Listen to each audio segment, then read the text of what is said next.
उदारीकरण क्या है या फिर उदारीकरण से आप क्या समझते हैं। इसी तरह से निजीकरण क्या है या निजीकरण से आप क्या समझते हैं। और इसी तरह से वैश्वीकरण क्या है या वैश्वीकरण से आप क्या समझते हैं।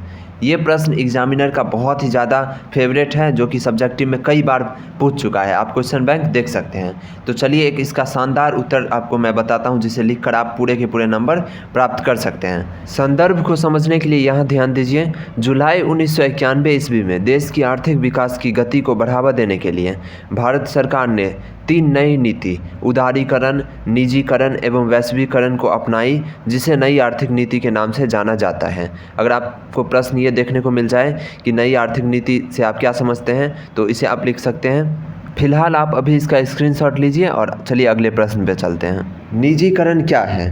निजीकरण से आशय औद्योगिक इकाइयों को निजी क्षेत्र में हस्तांतरित किए जाने से है, जो अभी तक सरकारी स्वामित्व एवं नियंत्रण में थी।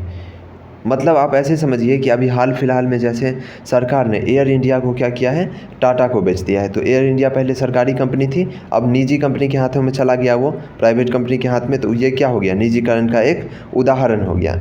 यानी सरकार जब अब सरकारी कंपनी को बेचती है तो उसी को क्या बोलते हैं, निजीकरण। उसको प्राइवेट कंपनी के हाथों में सौंप देती है, वही हो गया निजीकरण। आप इसे अपने मर्जी से बड़ा कर सकते हैं, क्योंकि एग्जाम में क्या लिखा रहता है, विद्यार्थी यथासंभव उत्तर अपने शब्दों में दे। तो आप इसे इसमें और भी पॉइंट ऐड कर सकते हैं, लेकिन ये एक सटीक उत्तर है। अगर आप अपने उत्तर में इस बात को शामिल करते हैं इस सटीकता के साथ, तो आपको बेहतरीन नंबर मिलेगा। अगला प्रश्न है, उदारीकरण क्या है या उदारीकरण से आप क्या समझते हैं।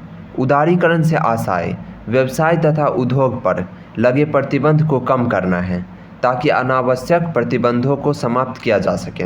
उदारीकरण के द्वारा देश में ऐसा आर्थिक वातावरण स्थापित करने के प्रयास किए जाते हैं जिससे देश के व्यवसाय व उद्योग स्वतंत्र रूप से विकसित हो सकें। तो इसे समझिए, इसका मतलब ये होता है कि उदारीकरण में क्या होता है, सरकार का ये प्रयास रहता है कि कोई भी आदमी अगर बड़ा बड़ा व्यवसाय करना चाह रहा है तो उसको कम झंझट का सामना करना पड़े, यानी उसको कम लाइसेंस, कागजी कार्रवाई, इन सब में ज़्यादा मगजमारी नहीं करना पड़े, स्मूथली वो अपना बिजनेस चला सके, बड़ा बड़ा बिजनेस खोल सके। इसी के लिए उदारीकरण का प्रयास किया गया था, ताकि देश में व्यवसाय आगे बढ़े और लोगों को रोजगार मिले। तो इस तरह से आप स्क्रीनशॉट ले रहे हैं, बहुत अच्छी बात है, लेकिन आप इसे नोटबुक में ज़रूर लिखिएगा। और लिखते वक्त आप अपनी रचनात्मकता के अनुसार इसमें बदलाव कर सकते हैं, क्योंकि आखिरकार आप ही को याद रख लेना है और आप ही को एग्ज़ाम में लिखना है। कितना भी अच्छा उत्तर क्यों ना हो, अगर आप उसे याद करने में असमर्थ हैं तो आपके वो किसी काम का नहीं है।